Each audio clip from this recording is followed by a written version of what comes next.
Sungguh, kalau kita bisa merasakan kebaikan Tuhan dalam kehidupan kita, di situasi yang tidak baik, tapi yakin dan percaya Tuhan selalu baik dalam kehidupan kita, menopang dan memberikan kekuatan dalam kehidupan kita. Oleh sebab itu, mari kita senantiasa hidup melekat kepada Tuhan, dan kita boleh mengenal isi hatinya, rencana dan kehendaknya dalam kehidupan kita. Mari kita tetap mengucap syukur di hadapan Tuhan, karena apa yang Tuhan perbuat dalam kehidupan kita, untuk kebaikan kita semuanya. Amin.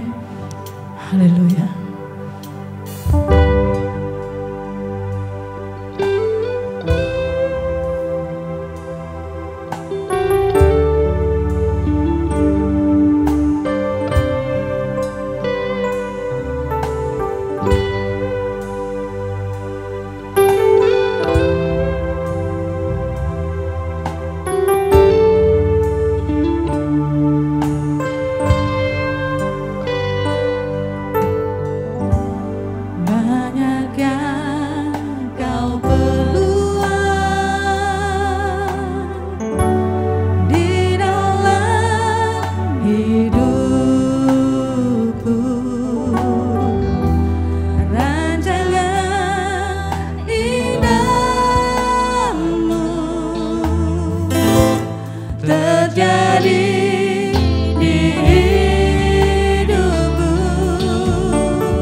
firman Tuhan. Kami bersyukur Tuhan. Buat kasih setiamu di dalam hidupku, ku bersyukur. Kami mau bersyukur Tuhan, ku bersyukur Bapa, ku bersyukur Tuhan. Buat kasih setiamu di dalam hidupku, ku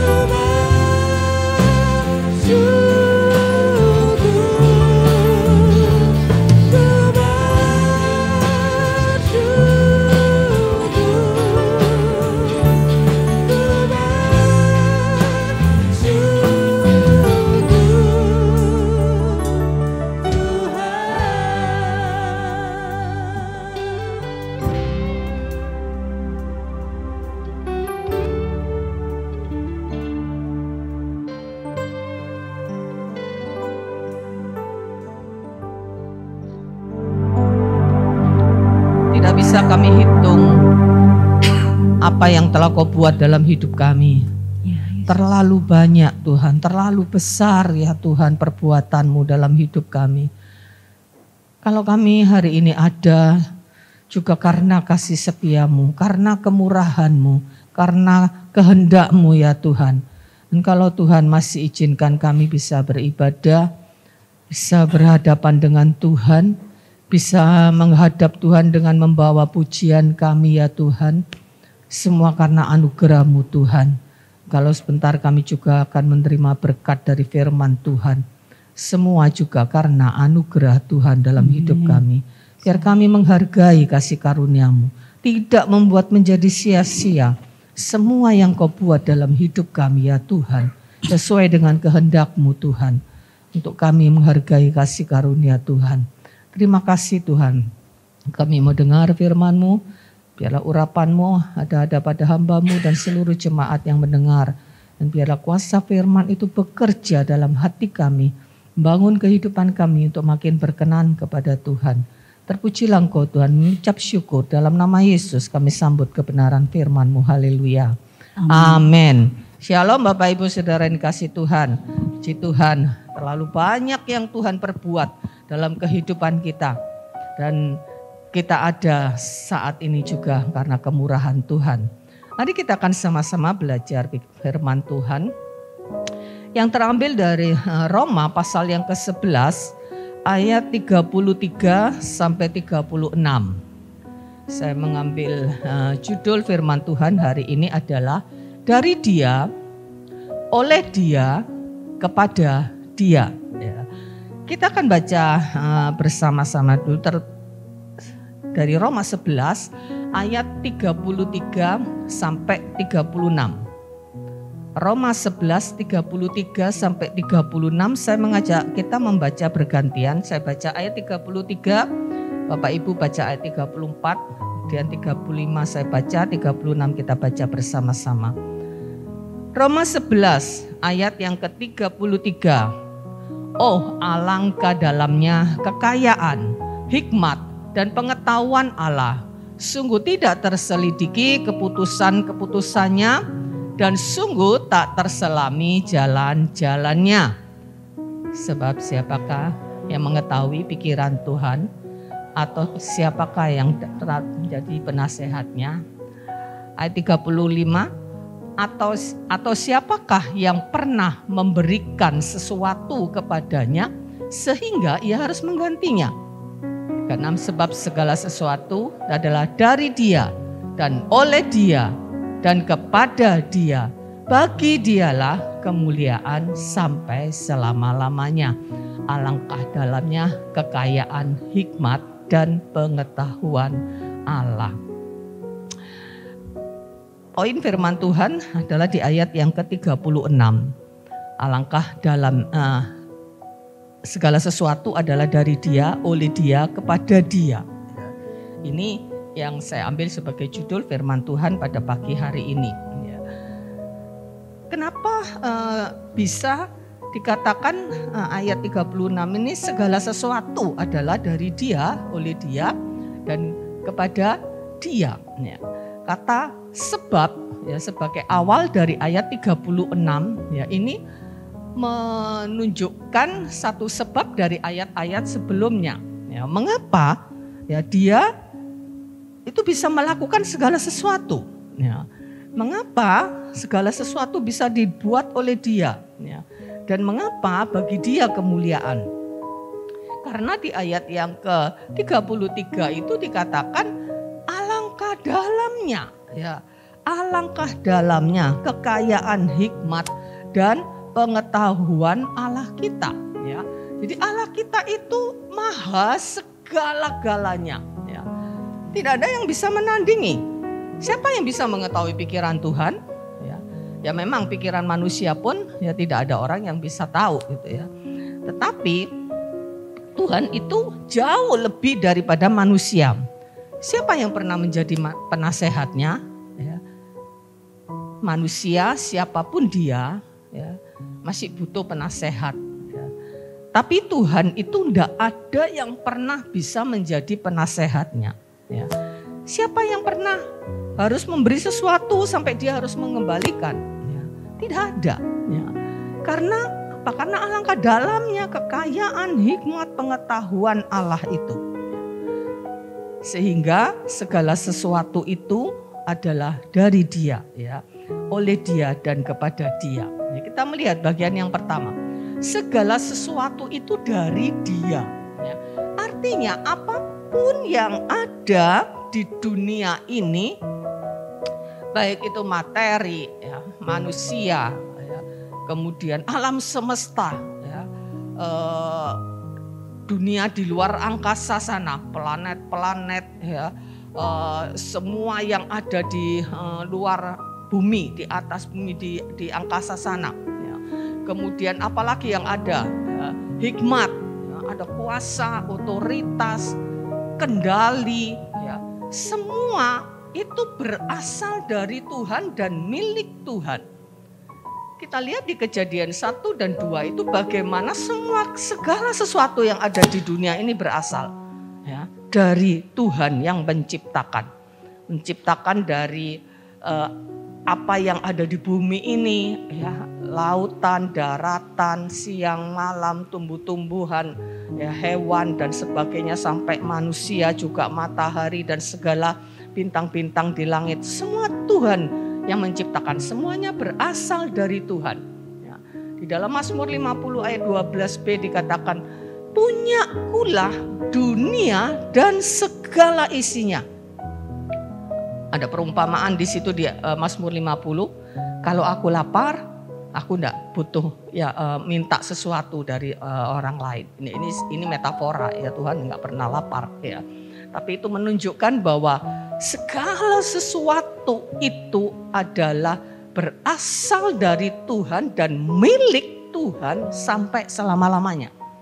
Dia berkuasa, dia berdaulat, dia memiliki hidup manusia dan semua yang ada di bumi ini dari hari ini sampai selama-lamanya. Ini yang sering kali kita lupa bahwa kita ini milik Tuhan. Kita diciptakan oleh Tuhan dan kita ini milik Tuhan sampai selama-lamanya. Ya. Nah, kemudian di dalam ayat yang ke-33 tadi kan dikatakan ya, alangkah dalamnya, ya. Alangkah dalamnya karena itulah Tuhan bisa memiliki segala sesuatunya.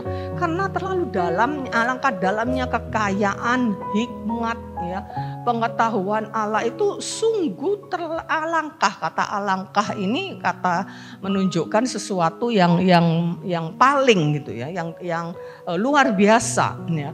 Alangkah dalamnya. Itulah mengapa Tuhan berhak dan Tuhan berkuasa memiliki segala sesuatu yang ada di dunia, di alam semesta ini, di surga pun semua ya Tuhan yang punya dan Tuhan yang berdaulat. Ada banyak hal yang manusia bisa buat, ya. Manusia bisa buat ya dengan tentu karena Tuhan juga. Manusia bisa menciptakan banyak hal, ya. Kecuali benda yang hidup, ya, buat tanaman saja menghasilkan tanaman yang hidup, manusia tidak bisa. kecuali mungkin merekayasa ya dengan membuat tanaman itu direkayasa ya dengan kawin silang ya sehingga menghasilkan jenis varian yang baru, spesies yang baru. Mungkin manusia bisa, tapi menciptakan sesuatu dari yang tidak ada menjadi ada ya, dari sesuatu yang hidup tidak ada yang manusia bisa lakukan. Ada banyak yang manusia bisa lakukan. Teknologi diciptakan oleh manusia. Teknologi yang canggih sekarang ini ya itu hasil akal budi manusia. Manusia bisa membuat banyak hal, produk-produk materi yang dibutuhkan oleh manusia ya dari bidang apa saja. Ya, mungkin banyak hal yang banyak manusia bisa buat dan lakukan. Tetapi juga ada banyak hal yang manusia tidak bisa buat, tidak bisa lakukan kecuali oleh Tuhan. Ya, ada banyak hal yang manusia tidak bisa buat. Manusia tidak bisa menguasai alam semesta sepenuhnya. Ya. Buktinya ada musibah, ya, ada bencana alam yang tidak bisa diprediksi oleh manusia. Bahkan mencegah tidak bisa, mengatasi juga tidak bisa mungkin kalau sudah terjadi. Ya, sehingga manusia harus mengalami banyak hal ya karena ketidakbisaannya itu ya. Karena itu kita harus kembali kepada Dia. Kita kembali kepada Dia ya karena segala sesuatu itu dikatakan oleh Dia ya. Setelah penciptaan semua sudah selesai dan Alkitab mencatat semuanya baik ya. Enggak ada yang Tuhan ciptakan yang tidak baik ya. Binatang-binatang ya Tuhan ciptakan ya pada saat penciptaan ya, itu binatang-binatang tentu tidak diceritakan bahwa binatang-binatang itu menjadi buas ya, menjadi pemangsa manusia gitu ya. Mereka hidup berdampingan ya, mereka hidup bersamaan ya, di situ ya. Sebelum ada dosa ya. Jadi ketika Tuhan sudah menciptakan semuanya, Tuhan itu tidak terus melepaskan begitu saja apa yang telah diciptakan. Ya. Dia tetap memegang kendali atas semuanya. Ya. Tuhan tetap memegang kendali atas alam semesta ini. Ya. Apapun itu tetap ada di dalam kendali Tuhan, kecuali terutama ya, manusia yang diciptakan berbeda dengan ciptaan-ciptaan yang lain. Karena manusia diciptakan segambar dengan dirinya. Ya, ada perlakuan khusus ya, yang Tuhan buat kepada manusia. Ya, dia membuat segala sesuatunya itu memang ya untuk manusia. Yang terutama itu manusia itu menjadi ciptaan yang paling unggul di hadapan Tuhan. Dan semua alam semesta yang diciptakan itu semua untuk menopang kebutuhan manusia. Siapapun itu ya. Dalam Matius 5 ayat yang ke-45 itu dikatakan bahwa Bapa itu menerbitkan matahari, menurunkan hujan bagi orang jahat ya. Setelah kejatuhan manusia dalam dosa ada banyak orang jahat. Tapi matahari diciptakan, hujan diturunkan bagi orang jahat juga bagi orang baik. Bagi orang benar juga bagi orang yang tidak benar. Jadi kepada orang yang jahat sekalipun ya mereka masih bisa menikmati berkat Tuhan. Ya, Tuhan tidak melepas begitu saja. Mereka masih bisa menikmati matahari, mereka masih bisa menikmati hujan yang dibutuhkan. Ya. Jadi Tuhan itu tidak lepas tangan. Ya. Dan ketika manusia jatuh ya, ke dalam dosa, ya, Tuhan itu juga tidak tinggal diam. Karena keadilan Tuhan, ya. Karena ketetapan Tuhan, ya, ketika manusia jatuh dalam dosa, manusia itu harus terpisah dari Allah, ya. Bahkan menghadapi ancaman hukuman kekal, ya, kematian kekal, ya. Dan Allah tidak tinggal diam, Allah berinisiatif ya, untuk memulihkan. Allah punya sesuatu yang akan Dia lakukan, ya, untuk menyelamatkan manusia ini. Ya. Dia mengaruniakan anaknya yang tunggal sebagai korban tebusan. Yohanes 3 ayat 16. Saya percaya Bapak Ibu hafal ayat ini. Karena begitu besar kasih Allah akan dunia ini sehingga dia mengaruniakan anaknya yang tunggal. Ya, supaya barang siapa yang percaya kepadanya tidak lagi binasa. Ini tindakan aktif Tuhan untuk menyelamatkan manusia. Ya, dia mengaruniakan anaknya yang tunggal. Ya. Anaknya yang tunggal ini dikorbankan, ya, itu tidak semata-mata karena kehendak Bapa, tapi anak itu sendiri, ya, berbicara Tritunggal bahwa Allah kita itu adalah Allah Tritunggal, Allah dengan 3 kepribadian tapi 1 hakikat. Allah kita bukan 3, Allah kita 1, ya, 1 hakikat dengan 3 kepribadian, Allah Bapa, Allah Anak, dan Allah Roh Kudus, ya. Dan anak itu dengan rela menyerahkan dirinya, ya. Ini ketika manusia itu jatuh dalam dosa, ya, Allah mengambil seekor domba, ya, memotong domba itu, ya, kemudian bulunya atau kulitnya dipakai untuk menutup ketelanjangan. Itu sebagai lambang daripada pengorbanan Yesus Kristus, ya. Dan dengan itu Allah mengampuni semua dosa manusia, ya. Semua orang yang percaya, ya, tentunya, ya, semua dosa manusia, ya, semua dosanya orang-orang yang mau percaya dan mau menerima Yesus sebagai korban yang menyelamatkan kita sebagai juru selamat. Hanya mereka yang menikmati anugerah keselamatan yang Allah sediakan itu. Dan orang yang percaya itu Tuhan mengampuni semua dosanya, ya, semua dosanya diampuni, ya. Dan Roma 8 ayat 29 sampai 30 ini khusus bagi orang-orang yang percaya.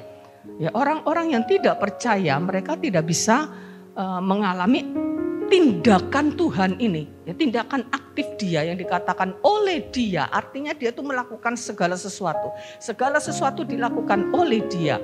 Ya, bagaimana kita ini dipilih, kita dipanggil, kita dibenarkan, ya, kemudian kita dikuduskan dan dibentuk, ya, dibentuk, didisiplin, ya, dihajar kalau perlu, ya, untuk kemudian kita mengalami glorification, kita dimuliakan, ya. Jadi dari kita dibenarkan, ya, dibenarkan, di justification sampai ke sanctification, dikuduskan, dan kemudian kita dimuliakan. Ini rancangan yang dibuat oleh Allah, ya. Dan kemudian dengan ini manusia yang percaya itu mengalami pemulihan hubungan dengan Tuhan, ya. Dan semuanya ini adalah tindakan aktif dari Allah. Tidak ada andil manusia sedikit pun. Allah yang memulai dan semata-mata karena kasih, bukan karena kebaikan manusia. Setelah manusia jatuh ke dalam dosa, Roma 3:23 mengatakan manusia itu sudah kehilangan kemuliaan Tuhan, ya. Sudah di hadapan Tuhan itu sesungguhnya sudah tidak ada nilainya lagi, sudah tidak berharga lagi. Karena dosa itu begitu mencemari kehidupan manusia. Apalagi kemudian semakin hari dosa itu semakin bertambah-tambah. Sampai pada zaman Nuh Allah harus memusnahkan semua manusia. Karena begitu berdosanya dan itu sesuatu yang sangat jahat di mata Tuhan. Sehingga Tuhan harus mengambil tindakan memusnahkan semua manusia kecuali Nuh itu yang dicatat di dalam surat Petrus, katakan Nuh orang benar itu yang diselamatkan oleh Tuhan, ya. Jadi semua ini adalah tindakan aktif daripada Allah, Allah yang melakukan semuanya itu, dan Allah membuka, ya, akses hubungan kepada Tuhan, ya, dan Dia mengizinkan manusia kembali, ya, manusia yang percaya itu untuk bisa mendekat kepada Tuhan, untuk bisa bersekutu dengan Dia, untuk bisa bercakap-cakap dengan Dia, untuk bisa melayani Dia, untuk bisa melakukan banyak hal. Hubungan dipulihkan menjadi hubungan seperti Bapa dan anak, hubungan yang tidak ada batas-batas yang bisa memisahkan, ya. Itulah yang Tuhan lakukan untuk kita. Dia sangat terbuka. Ya, dia selalu membuka dirinya bagi setiap orang, bagi setiap anak-anaknya, kapanpun itu mau datang. Ya. Ada satu khotbah yang saya dengar di YouTube ini tentang prinsip doa. Ya, prinsip doa itu sesungguhnya bukan kita datang kepada Tuhan lalu kita mencari Tuhan, ya. Kita memang ada ayat mengatakan carilah maka engkau mendapat, tapi itu sesungguhnya tidak ya, berkaitan langsung dengan doa. Gitu, ya. Nah, prinsip doa itu sesungguhnya ketika kita datang, ya, kita tuh tidak perlu mencari Tuhan. Tuhan itu selalu ada, selalu tangannya terbuka untuk menunggu-nunggu kita. Tuhan tuh setiap saat menunggu-nunggu kita. Ketika kita datang kepadanya, ya, Tuhan itu seperti saya bayangkan bahwa kalau seorang bapak ya begitu rindu kepada anak-anaknya, apalagi anak-anaknya yang sudah lama tidak ketemu, tidak pernah datang, tidak pernah nengok, ya, bisa di dalam perumpamaan tentang anak yang hilang, bagaimana bapak itu menunggu-nunggu anak itu. Itulah gambaran bapak kita. Setiap saat Bapak itu menunggu-nunggu kita. Ya, jadi kalau kita datang kepada Tuhan, ya kita berdoa kepada Tuhan. Kadang kita cuma meluangkan waktu hanya beberapa menit, kemudian kita tinggalkan lagi. Ya, padahal Bapak itu rindu kita berlama-lama dengan Dia. Ya, dan sesungguhnya hanya kedekatan dengan Tuhan itulah ya tempat yang aman. Hanya dekat Allah saja aku tenang. Tapi seringkali ya kita datang kepada Tuhan, kita berdoa hanya sekedar kalau kita perlu. Ya kita tidak peduli dengan hati Tuhan yang rindu. Ya kita hanya datang untuk menyampaikan kebutuhan-kebutuhan kita, keinginan-keinginan kita, apa yang kita butuhkan, sekedar itu. Ya kita tidak peduli dengan kerinduan hati Tuhan untuk selalu dekat anak-anaknya. Dan kita harus menyadari hal ini, ya bahwa Allah sudah membuka akses hubungan dan mengizinkan manusia untuk mendekat kepada Dia, untuk bisa berkomunikasi dengan Dia. Itu bukan dengan harga yang murah. Tuhan itu membayar harga yang mahal. Kristus itu harus mati di kayu salib. Baru tirai di bait suci itu terbelah dari atas ke bawah yang melambangkan bahwa Tuhan membuka dirinya. Dibayar dengan harga yang mahal Bapak Ibu. Jadi kita harus pahami, kita bisa beribadah, kita bisa memuji Tuhan, kita bisa mendapatkan kebenaran firman Tuhan. Itu Tuhan bayar dengan harga yang mahal. Ya, bukan karena kita baik, ya, bukan karena jasa kita, sama sekali tidak. Semata-mata karena kasih-Nya, semata-mata karena anugerah-Nya. Dan tidak cukup itu. Apa yang dilakukan Dia, apa yang dikatakan di ayat tadi oleh Dia, ya, Dia masih memperlengkapi kita anak-anaknya dengan talenta, dengan karunia-karunia, ya kemudian Dia masih memelihara kehidupan kita, mencukupkan kebutuhan kita, kebutuhan roh, jiwa, tubuh, ya bahkan memberikan lebih daripada sekedar kebutuhan pokok kita seperti yang tertulis ya di dalam Injil Matius 25 itu ayat 6 sampai 33. Jangan khawatir soal makan, minum, pakai. Itu kebutuhan pokok manusia. Tuhan beri lebih daripada itu. Dia memelihara kehidupan kita. Ya Dia melindungi kehidupan kita. Ya Dia mencukupkan semua ke dalam kehidupan kita. Ya Tuhan lakukan itu semua untuk siapa? Untuk kita, anak-anaknya. Ada perlakuan sekalipun Tuhan itu menerbitkan matahari dan menurunkan hujan untuk orang baik dan orang jahat, untuk orang benar dan orang yang tidak benar. Ya. Tetapi kepada anak-anaknya ada perlakuan khusus yang Tuhan berikan. Ada berkat-berkat khusus, ada anugerah-anugerah khusus yang tidak diterima oleh mereka yang tidak percaya kepada Tuhan. Ya, Tuhan memberikan dirinya untuk terbuka untuk menerima kita kapan saja kita datang kepadanya. Ya. Ini tidak berlaku bagi mereka yang tidak percaya. Ya. Tapi bagi kita Tuhan tidak sekedar ya memulihkan hubungan, tapi dia terus bekerja, terus dia berkarya dalam kehidupan kita harus percaya itu. Ya, bahwa Tuhan terus berkarya dalam kehidupan kita, dalam pekerjaanmu, dalam kehidupan keluargamu, dalam kehidupan pribadimu, dalam pelayananmu. Tuhan mau terus berkarya di dalam kehidupan kita. Ya, dia memelihara segala-galanya dan memperlengkapi kita dengan banyak hal. Tuhan beri karunia-karunia kepada kita. Tuhan berikan talenta-talenta. Ya, orang-orang yang di luar Tuhan pun Tuhan kasih talenta. Ya, tapi ada karunia-karunia khusus yang mereka tidak punya. Ya, talenta yang secara umum seperti talenta bisa bermusik, ya bisa bernyanyi, itu orang-orang yang tidak percaya Tuhan pun Tuhan bisa kasih talenta. Tapi ada karunia-karunia khusus yang mereka tidak bisa terima kecuali orang-orang yang percaya. Ya, karunia untuk kita bisa memahami kebenaran firman Tuhan, karunia hikmat, karunia pengetahuan, ya, kemudian tawaran untuk kita bisa selalu mendekat kepadanya.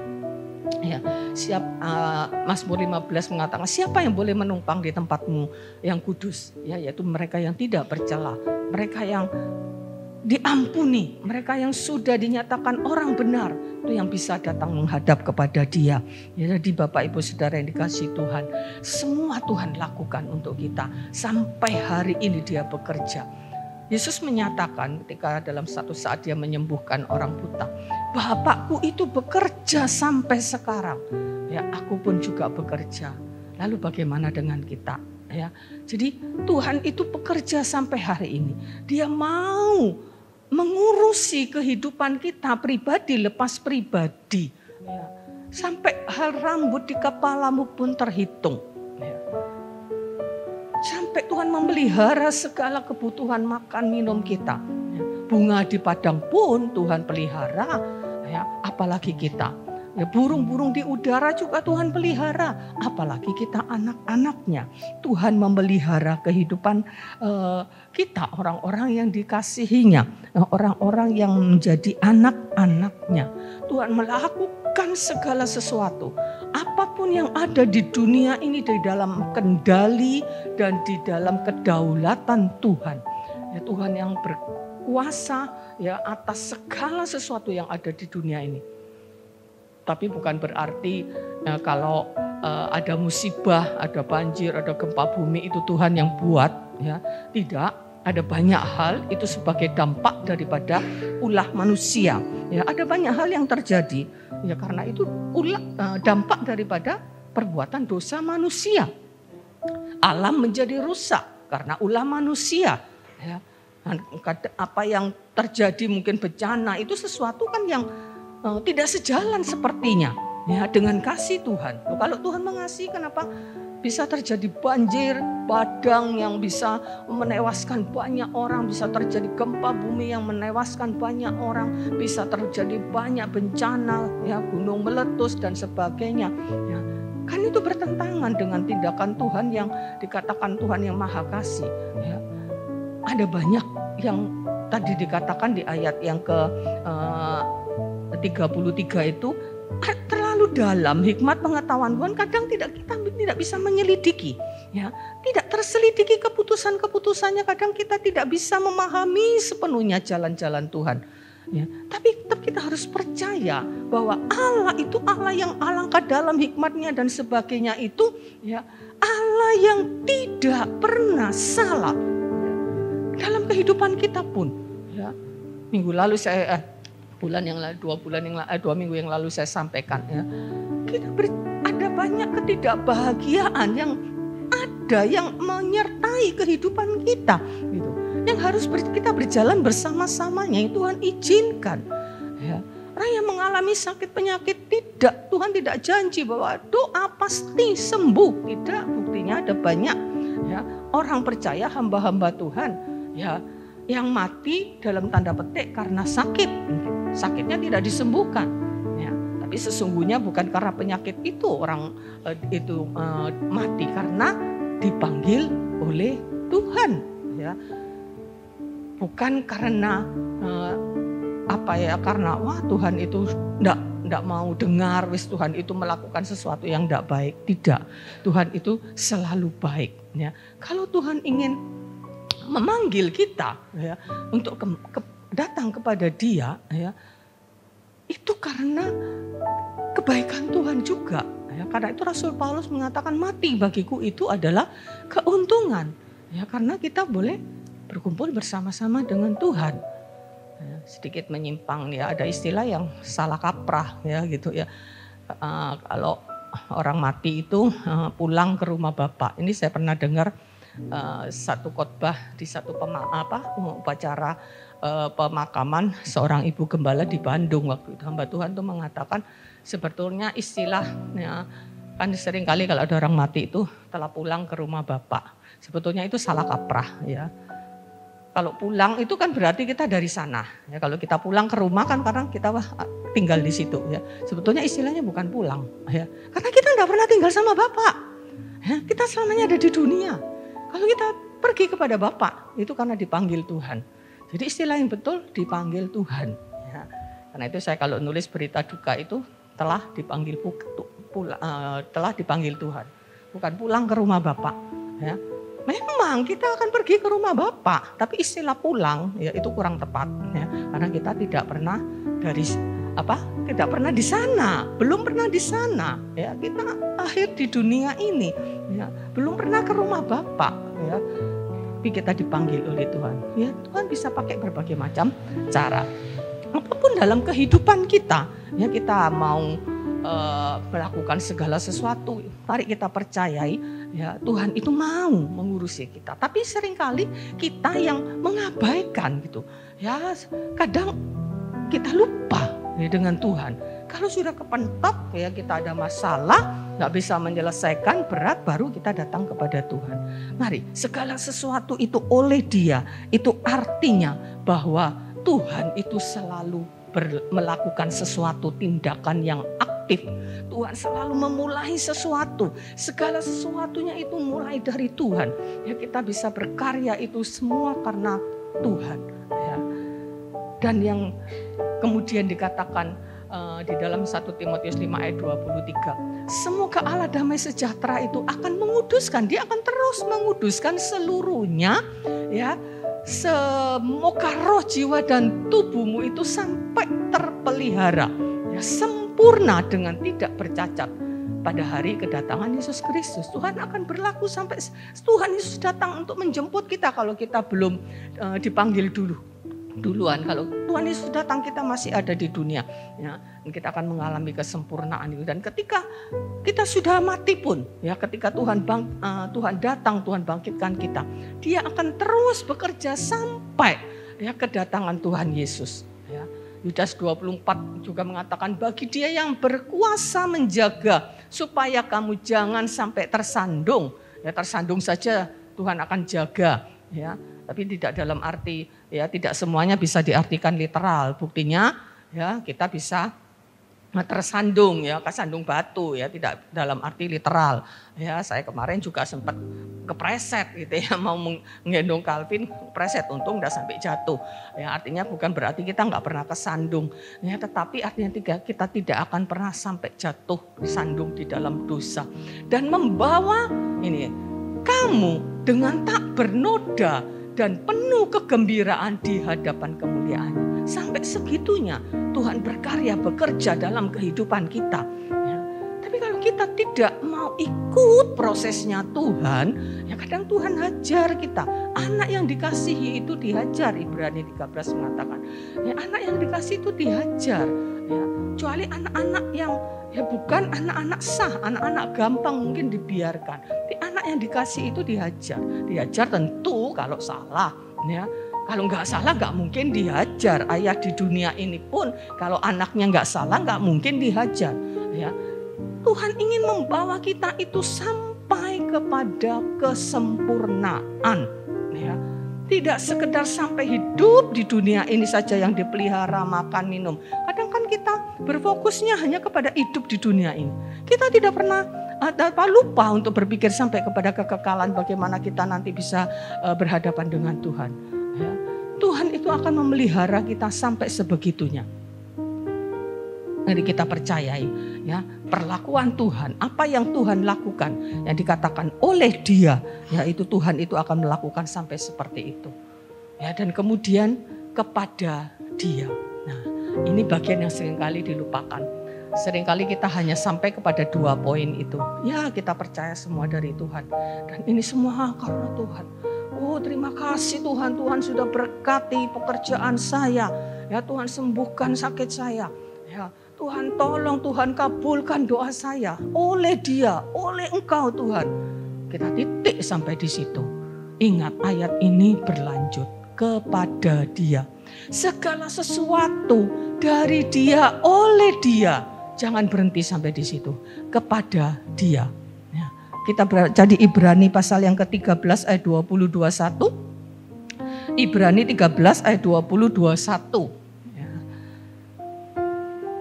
Maka Allah damai sejahtera yang oleh darah perjanjian yang kekal.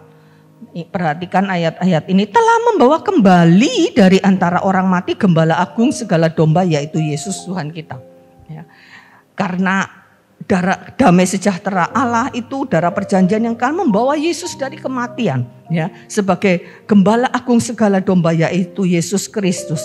Kiranya Allah damai sejahtera itu memperlengkapi kamu, ini oleh Dia, ya, memperlengkapi kamu dengan segala yang baik, ya, segala yang Tuhan buat, segala yang dikatakan oleh Dia itu adalah segala yang baik. Tapi ingat, itu tidak berhenti sampai di situ, ya, tidak berhenti sampai di situ. Memperlengkapi kamu dengan segala yang baik untuk melakukan kehendak-Nya. Dan mengerjakan di dalam kita apa yang berkenan kepadanya oleh Yesus Kristus. Bagi Dialah kemuliaan sampai selama-lamanya. Ya. Jadi semua yang Tuhan lakukan, ya, semua yang Tuhan berikan, karuniakan, Tuhan punya tujuan. Tidak hanya semata-mata wes kamu tak kasih ini, ya kita berterima kasih. Ya sudah, ya. Pokoknya tak kasih sudah. Tidak, Tuhan itu punya tujuan untuk melakukan kehendak-Nya. Tadi jelas Ibrani tadi mengatakan untuk melakukan kehendak-Nya dan untuk melakukan apa yang berkenan kepadanya. Jadi semua yang Tuhan berikan, Tuhan lakukan bahkan sampai mati. Mengorbankan darahnya, mengorbankan hidupnya. Semuanya itu dilakukan tidak dengan sia-sia. Tapi Tuhan punya tujuan atas apa saja yang Dia perbuat. Ya, untuk melakukan kehendak-Nya. Ini yang seringkali kita lupa. Bagaimana dengan apa yang sudah Tuhan lakukan dalam hidup kita. Ya, dengan pemeliharaan Tuhan. Dengan berkat-berkat yang Tuhan sudah berikan dalam hidup kita. Dengan pemeliharaan, perlindungannya, Tuhan melindungi kita. Kalau kita sampai saat ini masih hidup, ya, di mana banyak orang yang harus dipanggil Tuhan, ya, karena penyakit, ya, karena COVID beberapa waktu yang lalu. Kalau kita masih hidup, sadari itu semua karena anugerah Tuhan. Tetapi tidak titik sampai di situ. Tuhan masih berurusan dengan kita. Urusan kita dengan Tuhan tidak selesai sampai Tuhan memberkati kita, menjawab doa kita. Sudah terima kasih Tuhan, Tuhan sudah jawab doa kita. Tidak, semuanya Tuhan punya tujuan. Dikatakan kan tadi di Ibrani tadi, Dia memperlengkapi kamu dengan segala yang baik. Segala yang baik Tuhan memperlengkapi kita. Artinya apa yang kurang pada kita Tuhan bisa memperlengkapi dengan segala yang baik. Tapi jangan lupa untuk melakukan kehendak-Nya. Untuk mengerjakan di dalam kita apa yang berkenan kepadanya. Ya, jadi Allah ingin kita untuk melakukan kehendak-Nya, untuk melakukan apa yang berkenan kepadanya, untuk memuliakan namanya.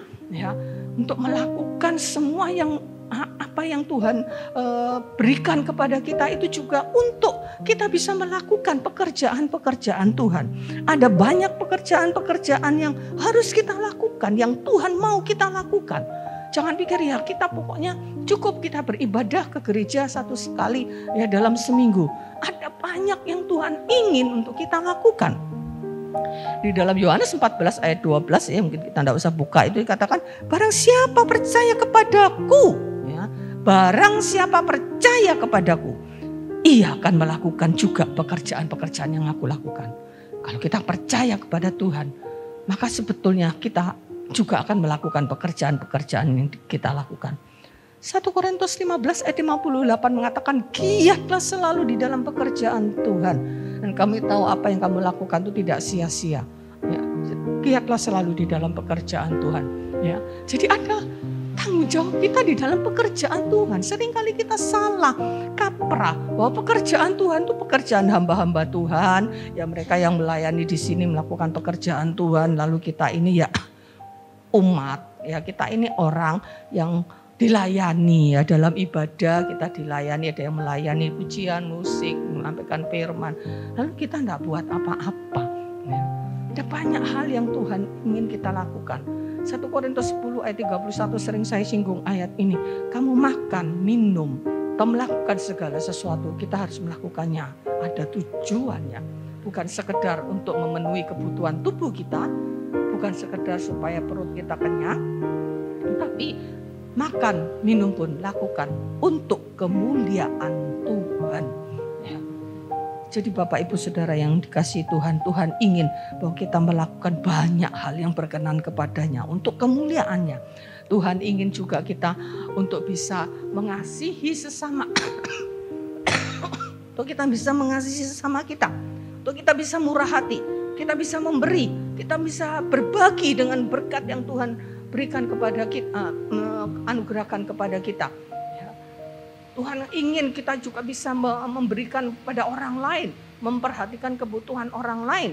Ya, di dalam 2 Korintus 9 ayat 6 sampai 11 bagaimana ya itu jemaat di Korintus dihimbau untuk mereka juga memperhatikan kebutuhan-kebutuhan pekerjaan Tuhan di Yerusalem yang saat itu mengalami penganiayaan ya oleh Kaisar Nero yang begitu jahat untuk membunuh orang-orang percaya ya, mereka dalam kesulitan ya.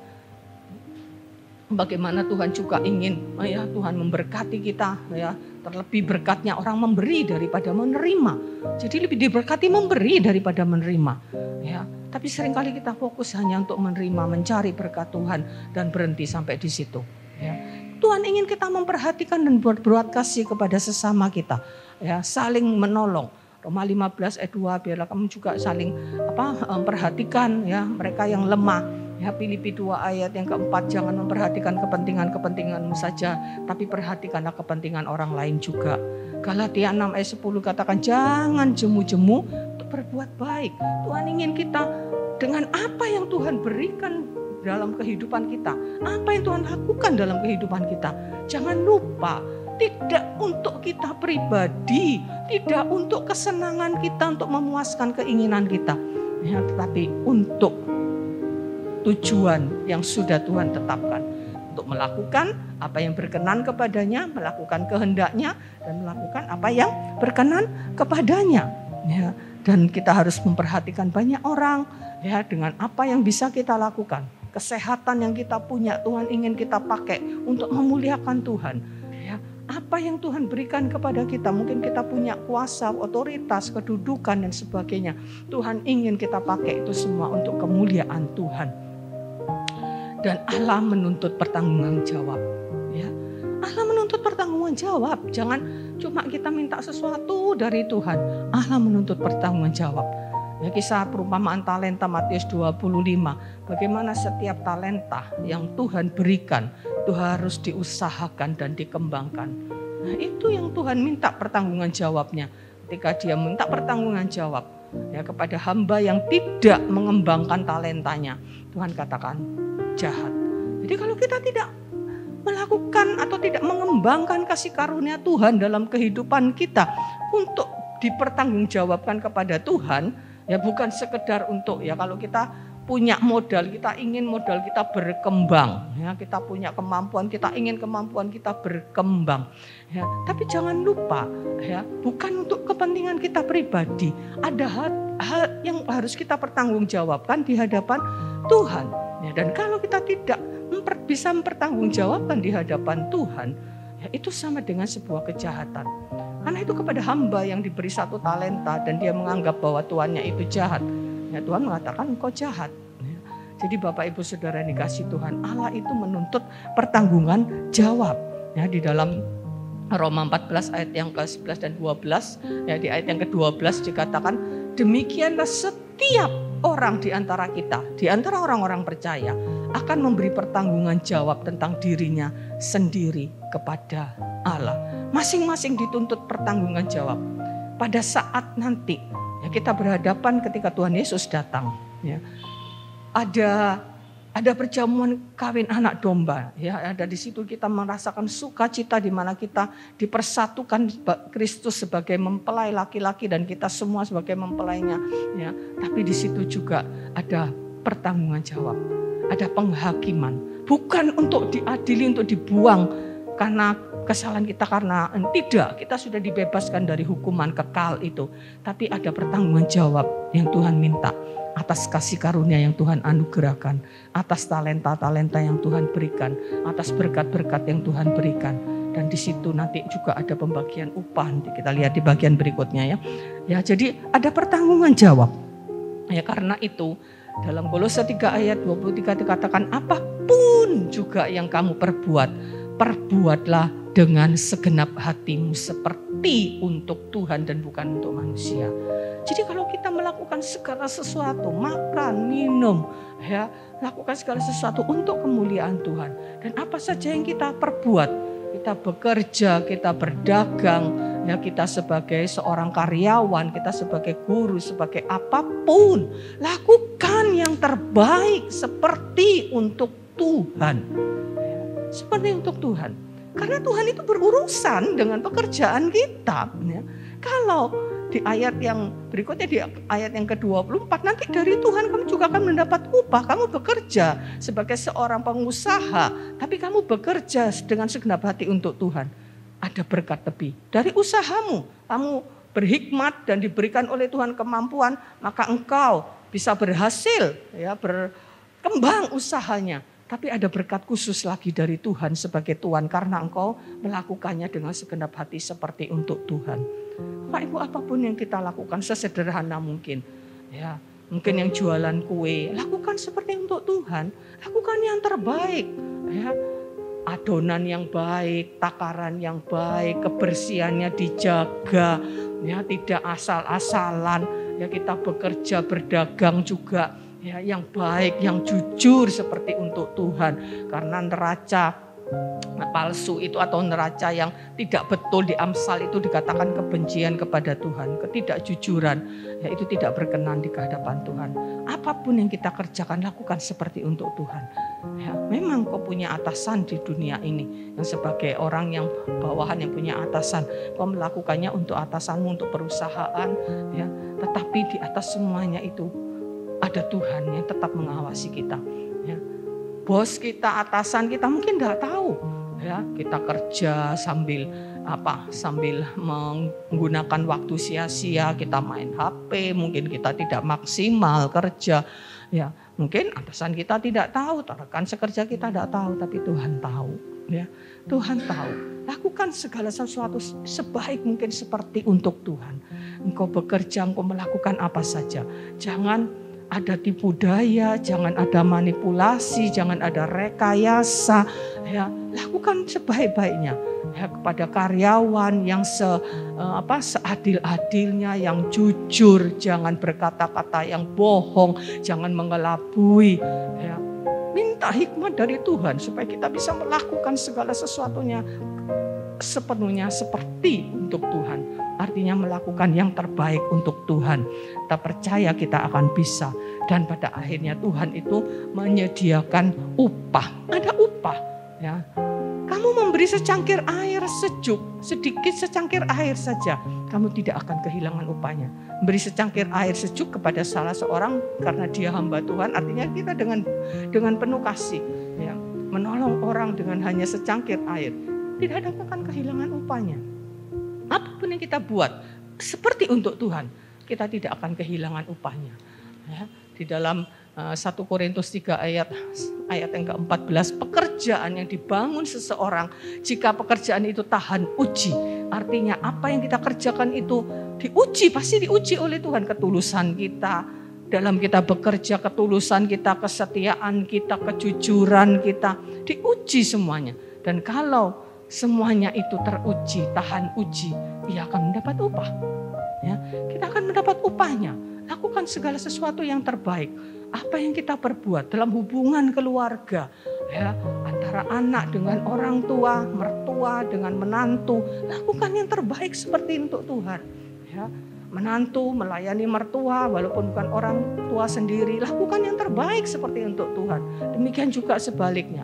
Mertua memperlakukan menantu seperti melakukan untuk Tuhan, lakukan yang terbaik. Ya, dalam segala hal, hubungan dengan teman, dalam hubungan sosial kita, kita harus lakukan yang terbaik dan kita akan mendapat upahnya. Ini kelanjutan dari Kolose 3 ayat 23 tadi yang mengatakan lakukan segala sesuatu untuk Tuhan. Karena kamu tahu bahwa dari Tuhan, itu yang saya katakan tadi, kamu akan menerima bagian yang ditentukan bagimu sebagai upah. Kristus adalah Tuhan dan kamu adalah hamba. Jadi di atas semua yang kita lakukan, kita punya atasan yang di atas kita mungkin ada big boss-nya, ada yang paling besar. Tuhan itu adalah Tuhan kita dan kita adalah semua ini hamba-hambanya. Jadi jangan memperkecil makna hamba Tuhan hanya sebatas orang-orang yang melayani Tuhan di gereja. Kita semua adalah hamba-hamba Tuhan untuk melakukan segala sesuatu untuk kemuliaan Tuhan. Kita berdagang sebagai hamba Tuhan, kita berdagang yang jujur untuk kemuliaan Tuhan. Semua akan ada upahnya dan Tuhan tidak akan pernah lalai di dalam memberikan upah. Tidak akan ada yang kelewatan. Katakan secangkir air sejuk saja kamu tidak akan kehilangan upahnya. Ya, tidak akan kita berkata, loh Tuhan saya kan sudah lakukan ini itu, mana upahnya. Tuhan tidak akan pernah lalai untuk menepati janjinya. Kalau dia janji, dia tidak akan lalai untuk menepati janjinya. Ya, sebab itu janganlah kamu melepaskan kepercayaanmu karena besar upah yang menantinya. Ada upah yang besar yang menanti kita. Ya, jadi apa yang Tuhan lakukan kepada kita dan kita kembali lakukan untuk kepada Dia. Ya, jadi dari Dia, oleh Dia dan kepada Dia, maka kamu tidak akan kehilangan upahnya. Jadi bagi penutup Bapak Ibu Saudara yang dikasihi Tuhan, kalau kita bisa hidup, kalau kita selamat dan kita mendapat dari hukuman kekal dan kita mendapat hidup yang kekal. Kalau kita bisa jadi anak-anak Allah, kalau kita bisa mendekat dan berada di hadirat-Nya, kalau kita bisa melayani Dia dan terlibat di dalam pekerjaannya, kalau kita bisa mempersembahkan sesuatu untuk Tuhan, memberi bagi pekerjaan Tuhan, kalau kita bisa menggunakan waktu kita untuk Tuhan, kita bisa menggunakan tenaga kita untuk Tuhan. Kalau kita tidak pernah kelaparan sampai hari ini, kita punya uang di dompet kita, masih punya deposito mungkin di bank, kita punya harta benda yang Tuhan yang lain, ya, yang Tuhan berikan bahkan sampai berlimpah lebih dari sekedar kebutuhan makan minum kita. Kita bisa apa lagi? Kita bisa apa lagi? Ya, kita bisa bekerja, kita bisa dan lain-lain. Kita bisa apapun itu. Ya, ada uang di dalam dompet kita tidak sampai kosong sama sekali. Ataupun kalau dompetnya kosong kita masih bisa makan.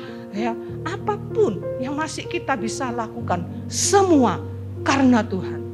Semua dimulai oleh Tuhan dan semua oleh Dia. Dan jangan lupa harus kembali kepada Tuhan.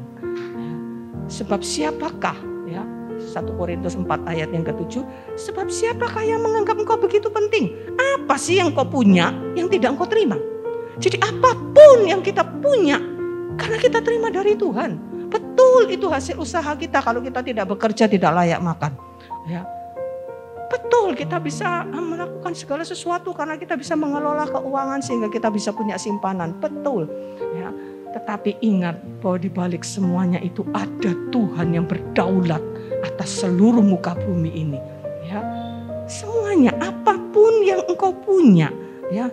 apapun dikatakan, apapun ya yang engkau punya yang tidak engkau terima, ya, apapun yang kita punya, baju, pakaian, ya, emas, perhiasan, ya, pekerjaan, rumah, mobil, HP, ya, segala sesuatu, perlengkapan, ya, punya perlengkapan di rumah, perabot, ya, apa yang tidak engkau terima dari Tuhan? Ayat ini menantang begitu. Dan jika engkau memang menerimanya, mengapa engkau memegahkan diri seolah-olah engkau tidak menerimanya? Jadi jangan sekali-kali bangga dan sekali-kali menyombongkan diri, ini kejahatan di mata Tuhan. Sepertinya kita mengabaikan semua perbuatan Tuhan dengan kita menyombongkan diri bahwa ini hasil usahaku. Semua yang ada pada kita itu karena kita menerima dari Tuhan. Dan pada akhirnya Allah itu akan menyelesaikan. Filipi 1 ayat yang ke-6. Akan hal ini aku yakin sepenuhnya, yaitu Ia yang memulai pekerjaan yang baik di antara kamu akan meneruskannya sampai pada hari Yesus Kristus. Dia akan bekerja terus sampai pada hari Tuhan Yesus datang dan menjemput kita untuk kita dibawa kepada Dia. Dia akan memulai, Bapak Ibu sadari bahwa Bapak Ibu Tuhan sudah memulai sesuatu yang baik dalam dirimu. Kau bisa percaya Tuhan. Ya, engkau bisa menikmati berkat Tuhan, engkau bisa punya firman Tuhan yang akan menuntun hidupmu, engkau bisa punya segala-galanya. Kalau Tuhan sudah memulai, Tuhan akan terus bekerja. Amin. Dia akan menyelesaikannya bagimu. Ya. Tapi jangan diartikan bahwa itu ya pasti. Apa yang Tuhan selesaikan bukan seperti yang kita inginkan. Ya, kalau kita sakit, ya penyelesaiannya menurut kita sembuh. Tapi menurut Tuhan belum tentu. Ya, kalau kita punya utang banyak, penyelesaiannya menurut kita ya Tuhan akan berkati sampai kita bisa nutup utang. Ya, kalau kita kekurangan, penyelesaian kurang uang, kita anggap penyelesaiannya adalah materi. Tidak. Ya, penyelesaian Tuhan akan menyelesaikannya seturut dengan kehendaknya dan kita percaya itu justru yang terbaik. Ya, apa yang kita pikirkan yang hanya untuk sementara di dunia ini, ya, Tuhan memikirkannya sampai kepada kekekalan. Dia akan menyelesaikannya sampai pada akhirnya pada hari Kristus Yesus. Tidak hanya sampai di lubang kubur. Tuhan akan berurusan sampai kita menikmati sukacita yang abadi di dalam kekekalan. Amin.